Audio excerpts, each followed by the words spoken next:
तर basic NLM चे question करत असताना जो आपल्या सगळ्यांसाठीचा बेसिक फॉर्म्युला आहे, कोणताही फोर्स असेल, force is equal to mass into acceleration, या फॉर्म्युल्याला आपल्याला यूज करून क्वेश्चन सॉल्व्ह करायचे. आता या ठिकाणी पहिला जो क्वेश्चन आहे, बेसिक क्वेश्चन आपण पाहू.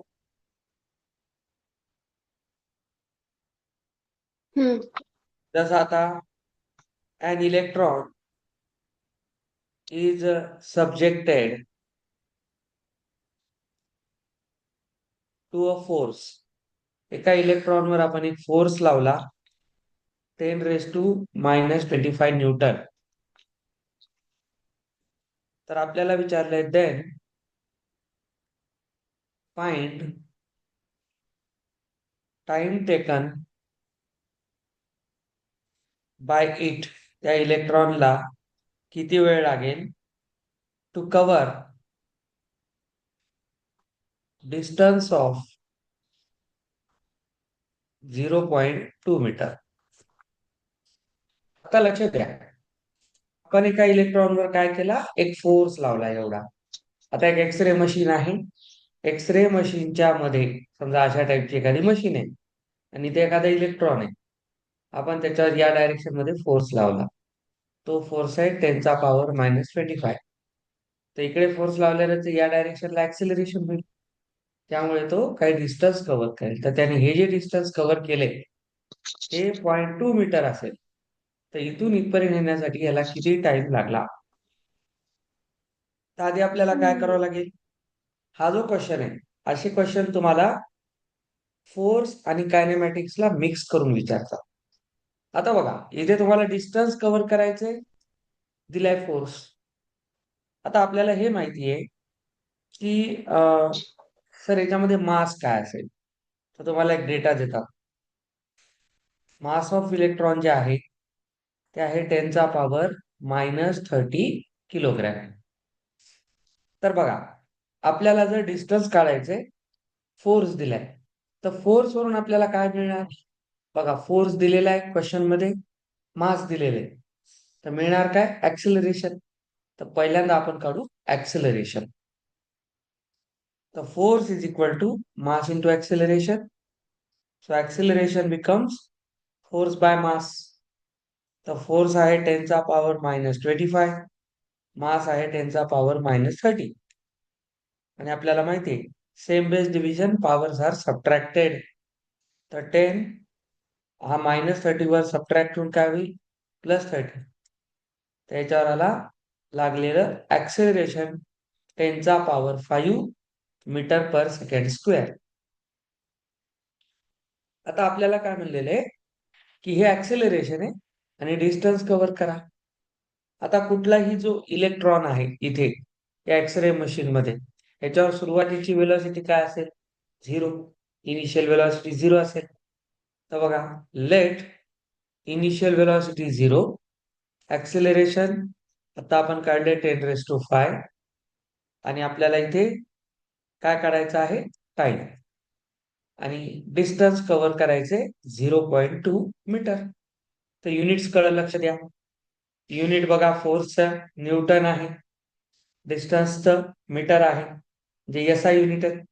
तर आपल्याला कोणता फॉर्म्युला वापरता येईल ह्याला पाहून, s is equal to ut plus half at square. या सगळ्या गोष्टी इथं आपल्याला दिल्या. क्वेश्चन असे मिक्स येतात, म्हणून s is equal to ut plus half at square हा फॉर्म्युला लावूया. तर हे डिस्टन्स, इनिशियल वेलोसिटी 0, टाइम काढायचा आहे हाफ, ऍक्सेलरेशन 10⁵ आणि टी काढायचा आहे. आता 0 झाला. ओके, मग बघा इथं कोण उरला, 0.2, आणि इथं किती येत आहे, 10⁵/2 टी स्क्वेअर.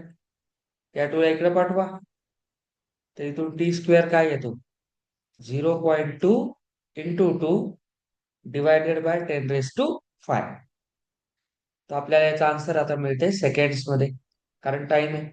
पण आपल्याला स्क्वेअर, आपल्याला हे माहिती आहे की टाइमचा जरी स्क्वेअर रूट घेतला तर फक्त पॉझिटिव्ह व्हॅल्यू कन्सिडर करतो आपण, टाइम निगेटिव्ह नसतो. तर इथे ह्याला कसं सॉल्व्ह करता येईल नीट पहा. हा किती झाला 0.4, टी स्क्वेअर झाला 0.4 आणि हा 10⁵ वर पाठवून द्या तर तो होईल मायनस. आता आपण एक काम करू, टी स्क्वेअर आहे 0.4 ला काय लिहिता येते 4/10 आणि हा पॉवर इथे आहे. बघा याचा 1 पॉवर इकडे जाऊन काय होईल -5 मध्ये हा -1 होईल. तर इथून हा होईल 4 इंटू 10⁻⁻6. संपलं. तर आपला टी स्क्वेअर किती आलेला आहे 4 इंटू 10⁻⁻6. तर टाइम काढण्यासाठी स्क्वेअर रूट घ्या. 4 चा स्क्वेअर रूट 2, 10 च्या पॉवर -6 चा स्क्वेअर रूट -3. हाफ करा स्क्वेअर रूट मध्ये. तर त्या इलेक्ट्रॉनला 0.2 मीटर डिस्टन्स कव्हर करण्यासाठी 2 इंटू 10⁻³ सेकंड्स लागतील. याचा थोडासा तुम्ही फील घ्या. 2 इंटू 10⁻³ सेकंड्स म्हणजे किती? तर 2 आहे, 10 चा पॉवर -3 इकडे येऊन खाली प्लस होईल. याचा अर्थ 2 वर काय झालाय 2 डिवायडेड बाय 1000 आहे. याचा अर्थ किती आहे 0.002 सेकंड्स आहे. म्हणजे फक्त त्याला 0.2 मीटरच जायचंय तर त्याला फक्त 0.002 सेकंड्स लागतील. म्हणजे तो असा सटकन निघून जाईल. त्याचं काय कारण आहे इलेक्ट्रॉनची ऑलरेडी स्पीड खूप असते. इलेक्ट्रॉन्स हे कोण आहेत लाईटचे फॉर्म आहेत आणि ते लाईटच्या स्पीडने पळतात. आता त्याला डिस्टन्सच एवढं कव्हर करायचंय, त्याला कुठे 3 लाख किलोमीटर पर सेकंड जायचंय. त्याच्यामुळे त्याला लागणारा टाइम अतिशय कमी असेल. समजलं याचं? याचं जे लॉजिक आहे ते चांगलं डोक्यात ठेवा. आपण क्वेश्चन मध्ये काय काय केलं पहा. चांगले क्वेश्चन असतात हे. आपल्याला दिलेला आहे फोर्स आणि डिस्टन्स आणि त्याचं मास आणि विचारलंय टाइम. तर आपण कायनेमॅटिक्स आणि NLM दोन्ही मिक्स केलेले. MA काय झालेला सेकंड फॉर्म, न्यूटनचा सेकंड लॉ, आणि हा फॉर्म्युला कोणता आहे कायनेमॅटिक्स मधला न्यूटनचा थर्ड फॉर्म्युला आहे. त्या दोघांना यूज करून आपण क्वेश्चन सॉल्व्ह केलेला आहे. आता बघा नेक्स्ट एक्झाम्पल. आपण जे बेसिक शिकलो या 4-5 दिवसात त्याची आज आपण थोडीशी प्रॅक्टिस करतोय. आज अशीच प्रॅक्टिस आपल्याला कॉम्प्लेक्स नंबरची पण करायची आहे. आता बघा इथे क्वेश्चन काय म्हणते अ बुलेट. बुलेटचे क्वेश्चन खूप असतात एक्झामला. अ बुलेट, एका बुलेटचं जे मास आहे ते 0.06 किलोग्रॅम आहे. ते काय करतंय इनिशियल स्पीडने पळतंय. त्याची इनिशियल स्पीड आहे 90 मीटर पर सेकंड. बुलेट या स्पीडने पुढे जात आहे. ती काय करते enters a heavy block of wood. आता हे वुडन ब्लॉक आहे, असा वुडन ब्लॉक आहे आणि ही बुलेट आहे. ही बुलेट अशी आली या ब्लॉक मध्ये पेनिट्रेट झाली, घुसली त्याच्यामध्ये. आणि आपल्याला माहिती आहे मध्ये गेल्यानंतर काय होईल तिच्यावर एक रिटार्डेशन लागेल. वुडन ब्लॉक आहे, मागच्या डायरेक्शनला फोर्स लावेल, रेजिस्ट करेल ना तो. त्याच्यामुळं काय होईल ती थोड्या वेळाने पुढे जाऊन थांबेल. अँड ही जी बुलेट आहे ही झाली स्टॉप आफ्टर अ डिस्टन्स. किती डिस्टन्स कव्हर केलं 60 सेंटीमीटर याच्यामध्ये ब्लॉक मध्ये गेली. तर आपल्याला प्रश्न विचारलाय what is the average resistive force exerted by the block on bullet. मी तुम्हाला हे सांगितलं या जर डायरेक्शन मध्ये कोण जात असेल बुलेट तर या डायरेक्शन मध्ये फोर्स लागेल की नाही ऑपोजिट, रेजिस्ट करण्यासाठी ऑपोजिट फोर्स लागेल. तर हा फोर्स किती लागेल. आता फोर्स काढण्यासाठी आपल्याला कशाची गरज असते मास आणि ऍक्सेलरेशनची. तुम्ही बघा बरं, इथे मास दिलेले आहे आणि आपल्याला ऍक्सेलरेशन काढायचे. तर आपण एक काम करू शकतो. आधी आपल्याला ऍक्सेलरेशन काढावं लागेल. आपल्याकडे एक फॉर्म्युला होता, v square is equal to u square plus 2as. U आहे इनिशियल स्पीड, व्ही आहे फायनल स्पीड. सांगा बरं, इथं जाऊन स्टॉप झालं, बुलेट जर त्या ब्लॉकमध्ये जाऊन स्टॉप झाली, याचा अर्थ काय झाला? त्याची फायनल वेलोसिटी 0 झाली. इनिशियली होती ना त्याला वेलोसिटी 90ची, मग ते हळूहळू हळू जाऊन थांबली, फायनल स्पीड 0 झाली. तर इथं व्ही ला काय ठेवाल? 0. यू किती आहे? 0. 90. यू 90. आणि इथे येईल ऍक्सेलरेशन निगेटिव्ह असेल. का बरं? रेजिस्ट करायला ना ब्लॉक. तर इथं तुम्हाला काय करावं लागेल? ए ला मायनस ए ने रिप्लेस करावं लागेल. तर इथे येईल 2 एस. तर बघा बरं, 0 असल्यामुळे 2 as कशाला इक्वल होतो? सर 90च्या डिस्टन्स स्पीड. दिलंय 60. हा हा, डिस्टन्स 60. डिस्टन्स दिलंय. 60 सेंटीमीटर आहे. गुड. पण आपल्याला एक काम करायचंय. थांब, आपण डिस्टन्स लावू नंतर फॉर्म्युल्यात. पण एक गोष्ट लक्षात घ्या, हा मायनस इकडे जाऊन प्लस झाला. डिस्टन्स जे दिले ना ते 60 सेंटीमीटर आहे. आपल्याला त्याला मीटर करावं लागेल. तर 60 ला हम्म. 100 ने डिवाइड केलं की ते मीटर मध्ये होईल. म्हणजे 0.6 मीटर होईल. हे महत्वाचं आहे. तर इथे बघा, मला जर ऍक्सिलरेशन काढायचंय, तर मी त्या ऍक्सिलरेशनला, आता आपण फक्त डोक्यात ठेवू की ऍक्सिलरेशन आपलं निगेटिव्ह आहे. ओके. आपण मॅग्निट्यूड वाईज जरी त्याला पॉझिटिव्ह लिहिलं, तरी आपण समजू रेजिस्ट करताय म्हणजे निगेटिव्ह आहे. तर ए ची व्हॅल्यू काय होईल बघा बरं? 90 इंटू 90 डिवायडेड बाय 2s. तर या 90 इंटू 90 खाली 2, आणि हे कव्हर केलेलं डिस्टन्स आहे 0.6. बस, आपण जेव्हा ह्याला सॉल्व्ह करू तेव्हा आपल्याला काय मिळेल? ऍक्सेलरेशन. आता एक काम करा, याचा जर पॉइंट उडवला तर वर एक 0 वाढेल. तर ऍक्सेलरेशनला लिहा 90 इंटू, या 9 सोबत याचा एक 0 वाढवा, खाली येईल 2 इंटू 6. एक डेसिमल उडवला आपण. तर बघा, इथून किती येतं? 450. आणि इथे 6 एक 6, 6 पंचे 30, 15. तर वर आपलं जे ऍक्सेलरेशन आहे 15 इंटू 450 आहे. म्हणजे 0, 15 पाचशे 75, 60 आणि 7 67. तर त्याचं ऍक्सेलरेशन खतरनाक आहे. 6750 हम्म. Metre per second square. Bullet आहे बेटा, ते काय लहान लेकरांना दगड मारला नाही. तर एवढ्या स्पीडने हे जाणार आहे. आणि एवढ्या ऍक्सेलरेशन मुळेच तर बुलेट काय करते, ज्याच्यामध्ये ती घुसते त्या ऑब्जेक्टला डिस्ट्रॉय करून टाकते. प्रचंड ऍक्सेलरेशन आहे. आणि ऍक्सेलरेशन खूप आहे याचा अर्थ काय बघा, त्याची व्हेलॉसिटी खूप आहे. आणि व्हेलॉसिटी खूप आहे म्हणून मास इंटू व्हेलॉसिटी काय होते? मोमेंटम. तर बुलेटला मोमेंटम खूप हाय असतं. आणि म्हणून ती ज्या ऑर्गन मध्ये घुसते त्या ऑर्गनला ती फोडून टाकते, तिथल्या सगळ्या ब्लड सेल्स वगैरे. म्हणून माणूस मरतो गोळीबार वगैरे झाल्यानंतर.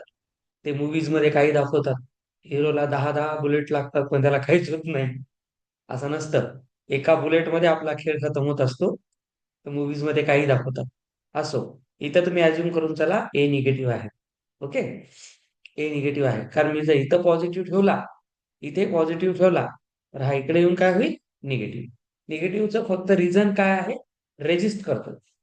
आता मला सांगा, ऍक्सेलरेशन सापडलं, मास आहे, आणि मला काय करायचा? Resistive force.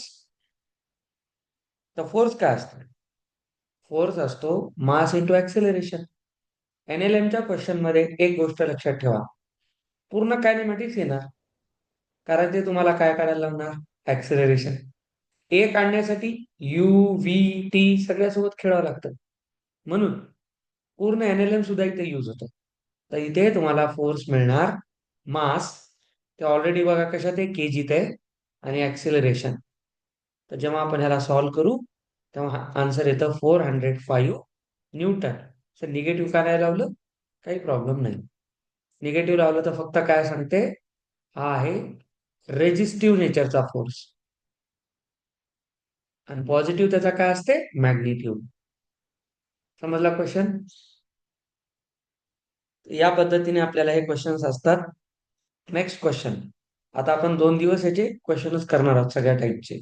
आपण कन्स्ट्रेंट मोशन पर्यंत आलोय, ठीक आहे नाही? मी तुम्हाला कन्स्ट्रेंट मोशन मध्ये पुली कशी मूव्ह करते इथपर्यंत आणलेला आहे. आपण त्या सगळ्या टाईपचे क्वेश्चन आधी करून मग पुढे जाऊ. चला, आता एक स्टोन आहे, त्या स्टोनचं मास 1 kg. आता हा क्वेश्चन तुम्ही ट्राय करायचा, वही पेन काढून रेडी राहा. या स्टोनचा मास 1 kg आहे.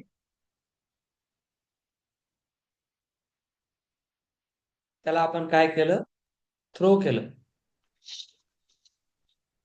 Throne with velocity 20 metre per second across the frozen surface. Frozen सरफेसवर फेकलं एका दगडाला, तर त्याच्यावर एक रेजिस्टन्स लागेल. बघा, इट कम्स ऍट रेस्ट. ते रेस्टवर केव्हा येतं, आफ्टर 50 मीटर ट्रॅव्हल. तर त्या फ्रोझन सरफेसवर तो 50 मीटर पुढे जातो आणि थांबतो. सेम क्वेश्चन आहे, सेम, म्हणून तुम्हाला देतोय. What is the opposing force? Resistive. हा, सेम क्वेश्चन आहे. Opposing force to motion of the stone. Try करा हा क्वेश्चन. मी व्हिडिओ पॉज करतो.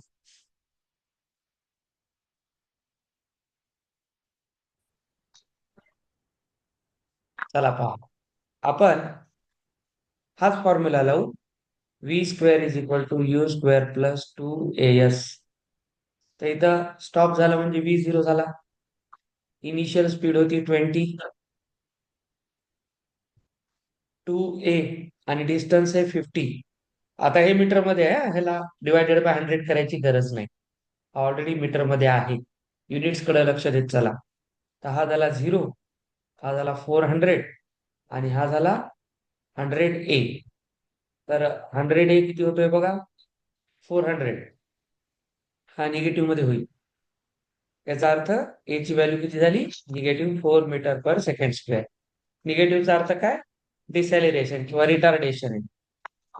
आता आपल्याकडे ए आला -4 आणि मास आहे 1 kg. आपल्याला विचारलाय फोर्स किती लागला. तर फोर्स आहे मास इंटू ऍक्सेलरेशन. तर मास 1 kg, 4 -4, तर -4 न्यूटन. हे झालं विथ वेक्टर, विथ डायरेक्शन. तर जे ऍक्च्युअल फोर्स आहे तो किती लागलेला असणार, 4 न्यूटन. आता मी या 2 क्वेश्चन मधून हा कॉन्सेप्ट समजला तुम्हाला. कसं, तुम्हाला इथे कायनेमॅटिक्स मिक्स क्वेश्चन खूप असतात. आता काही क्वेश्चन वेक्टर मिक्स असतात, काही तुम्हाला कॅल्क्युलस मिक्स असतात. आता एक क्वेश्चन दाखवतो बघा, मस्त प्रश्न आहे. आता बघा, एक ब्लॉक आहे resting on a frictionless plane. हे आपण ऑलरेडी शिकलोय. आता फ्रिक्शनलेस प्लेन, सहायक प्लेन आहे, त्याला फ्रिक्शन नाही. आणि समजा हा तो एक ब्लॉक आहे. या ब्लॉकवर काय केलं म्हणतो तो, या ब्लॉकचं एक मिनिट. हा जो ब्लॉक आहे त्याचा मास आहे 5 kg. मास आहे 5 kg. आता काय केलं आपण, त्याला एका जेट रिलीजिंग वॉटरनं याच्यावर मारा केला. जेट रिलीजिंग वॉटर आपल्या सगळ्याला माहिती आहे, ते असा पाईप असतो पाण्याचा, जोरात फोर्स. हे कार वगैरे धुतानाचा जे पाण्याचा पाईप असतो, तो जेट स्पीडने पाणी मारतो, तसं म्हणजे खूप फोर्सने पाणी मारतो तो. तर असं समजा की अशा पद्धतीने तो एक जेट रिलीजिंग पाईप आहे, आणि तो काय करतोय, अरे यार,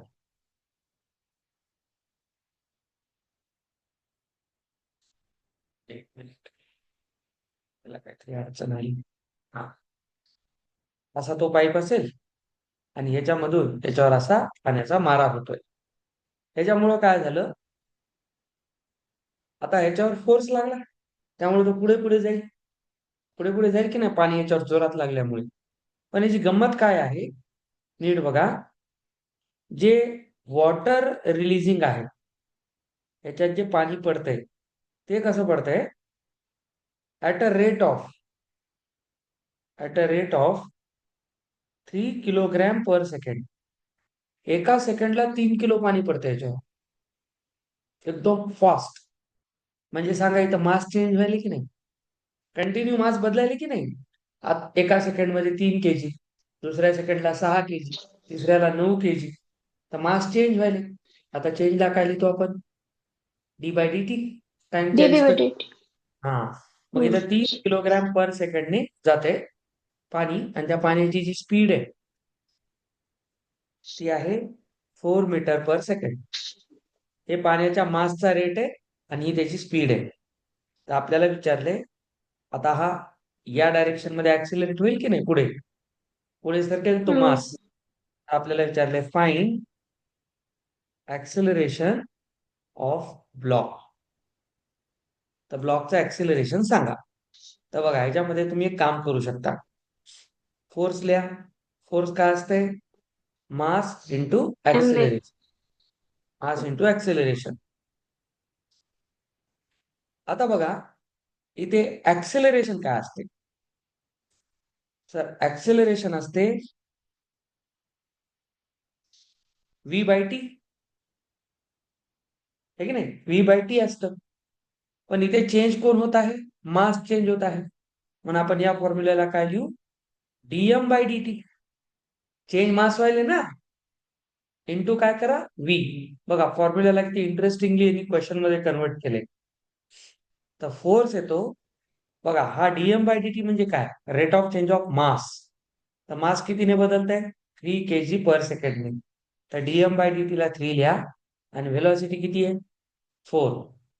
त्याच्यावर लागणारा फोर्स किती आहे, 12 न्यूटन. झालं. तर आपल्याला विचारलं ऍक्सेलरेशन. तर फोर्स आहे मास इंटू ऍक्सेलरेशन. तर ऍक्सेलरेशन आहे फोर्स बाय मास.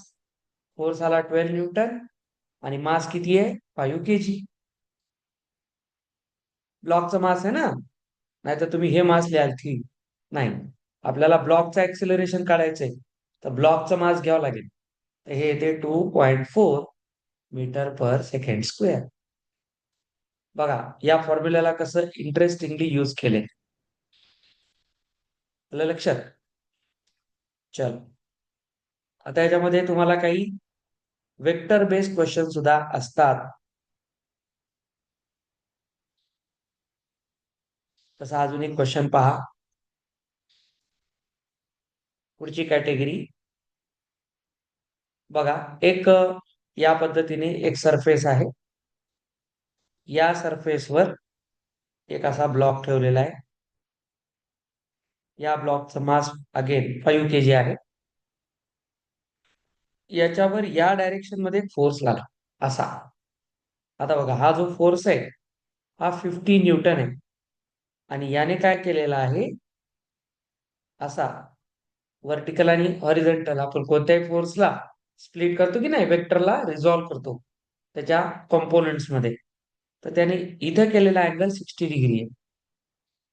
60 डिग्री आहे, आणि या ब्लॉकला या डायरेक्शन मध्ये ऍक्सेलरेशन आहे, तो पुढे जातो. तर आपल्याला क्वेश्चन विचारलेले, याचा जो सरफेस आहे, surface is smooth.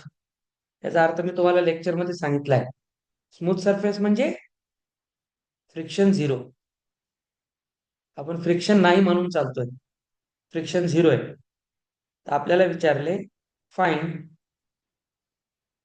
Acceleration of block. वेक्टरला यूज करून सॉल्व्ह करायचंय. चला आपण एक काम करू, एफबीडी काढू, याच्यावर फोर्स लागणार आहे. आता हा जो ब्लॉक आहे, या ब्लॉकला एक मास, पॉइंट मास म्हणा. तर सांगा याच्यावर फोर्स कसा आहे, असा आहे की नाही, हा फोर्स आहे. त्याचं किती आहे, 50 न्यूटन. तर याला आपण काय करू, दोन कॉम्पोनंट मध्ये स्प्लिट करू. इकडे अँगल किती आहे? 60 डिग्री. आपल्याला माहिती आहे जिकडे थेटा तिकडे कॉस थेटा. तर या फोरचा हा कॉम्पोनंट काय येईल? 50 कॉस 60. आणि इकडे काय येईल? 50 साइन 60. मग मला सांगा याला कोणत्या कॉम्पोनंट मध्ये फोर्स लागतं? मला सांगा या ब्लॉकवर आता दोन फोर्स लागायले. एक व्हर्टिकल आहे दिसते, एक हॉरिझॉन्टल आहे. पण याला पुढे ढकलायचं काम कोण करणार? व्हर्टिकल का हॉरिझॉन्टल? हॉरिझॉन्टल. तर आपल्याला व्हर्टिकल कॉम्पोनंट घेऊन उपयोग नाहीये. मग लक्षात घ्या, for applying force horizontal force component is responsible. मग मला सांगा फोर्सचा फॉर्म्युला आता आपल्याला घ्यायचा. तर ऍक्सेलरेशन काय आहे? ऍक्सेलरेशन घ्यायचं. तर ऍक्सेलरेशन असते फोर्स बाय मास. समजलं? आता फोर्स कोणता आहे? सर एक्स मधला. एक्स मधला किती आहे? 50 साइन 60. आणि याचा मास किती आहे? 5 kg. तर बघा इथून किती येईल? 5 10 जा 15. ऍक्सेलरेशन आहे 10 साइन 60. साइन 60 असतो √3/2. त्याला ऍक्सेलरेशन किती असणार? 5√3 मीटर पर सेकंड स्क्वेअर. कळलं? आला का प्राप्ती लक्षात? हो. हम्म. चला अजून एक क्वेश्चन पहा.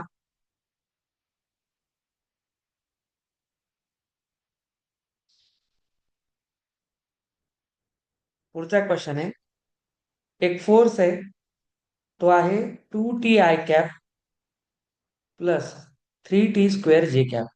बघा एक्स वाय प्लेन मध्ये फोर्स लागत आहे. आय कॅप म्हणजे एक्स मधला फोर्स, जे कॅप म्हणजे वाय मधला फोर्स. ऑब्जेक्टवर लागतोय इन एक्स वाय प्लेन. हे तर दिसतंयच आपल्याला, एक्स वाय प्लेन मध्ये लागतो. तर तुम्हाला विचारले find magnitude in change of momentum. आपल्याला माहितीये तर rate of change of momentum हा तो फोर्स असतो. फोर्सची बेसिक डेफिनेशन काय लिहिली होती? dp/dt. न्यूटनचा सेकंड लॉ हाच आहे. आपल्याला हे विचारलेले इन टाइम इंटरवल. आपल्याला मोमेंटमचा रेट चेंज करायचा आहे. टाइम इंटरवल आहे t0 पासून t2 सेकंड पर्यंत. 0 to 2 टाइम सेकंड मध्ये लिहायचं. तर चला फॉर्म्युला काय असतो? F=dp/dt, the rate of change of momentum. आता इथे एम लिहू नका, कारण आपल्याला मोमेंटमच्या फॉर्म मध्ये फॉर्म्युला लिहायचा आहे. मग मला सांगा dp/dt ची व्हॅल्यू काय होईल? सर dp/dt ची व्हॅल्यू फोर्सची व्हॅल्यू आहे. आणि फोर्स किती आहे बघा? 2t_i plus 3t²j. मग मी काय करतो? डीपी ला बाजूला घेतो, dt इकडे पाठवतो. ते हे होईल 2ti_, 3t²j इंटू dt. आता मला सांगा जर मला हे काढायचं असेल त्याला इंटिग्रेट करावं लागेल. Integrating both sides. आता आपण शिकलो इंटिग्रेशन आलं याच्यात, म्हणून मला कॅल्क्युलेशन बेस्ड क्वेश्चन्स असतात. आता dp/dt याच्यामध्ये काय येणार? याचं integration delta P, rate of change of momentum. याचं पी येणार. आता हे डायरेक्ट निघेल. तर 2t_i_j चं इंटिग्रेशन